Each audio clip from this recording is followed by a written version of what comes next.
নমস্কার বন্ধুরা, চলো তোমাদের সাথে একটি ছোট্ট রেসিপি শেয়ার করা যাক।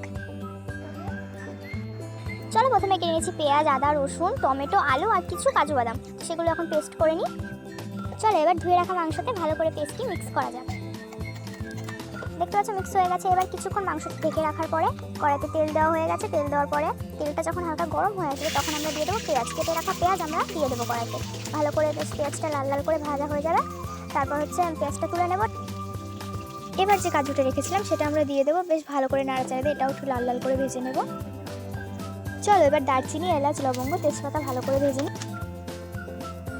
এবার কড়াইতে মাংসটি দিয়ে দেবো। দেওয়ার পরে বেশ ভালো করে নাড়িয়ে চাড়িয়ে আমাদের যে কেটে আলুটি ছিল সেটি আমরা দিয়ে দেবো।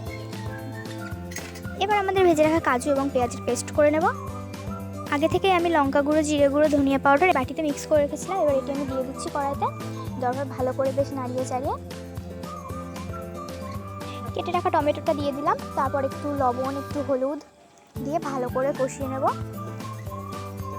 দেখতে পাচ্ছ এবার এক বাটি পরিমাণ মতো টক দই আমি দিচ্ছি এর ভেতর, দিয়ে ভালো করে নাড়িয়ে চাড়িয়ে কষিয়ে নেব। এবার কাজু এবং পেঁয়াজের পেস্টটা আমরা দিয়ে নেব। দিয়ে ভালো করে নাড়িয়ে চাড়িয়ে এক বাটি পরিমাণ জল দিয়ে দিলাম। এবার কিছু আমরা ভালো করে কষিয়ে আমরা মাংসটিকে ঢেকে রাখবো। ঢেকে রাখার পর দেখতে পাচ্ছ আমাদের মাংসটি কিন্তু হয়ে গেছে। এবার নামানোর আগে একটুখানি গরম মশলা দিয়ে ব্যাস আমাদের রেডি চিকেন হরিয়ানা। তো তোমাদের যদি ভালো লেগে থাকে like, comment, share and subscribe. তো টাটা।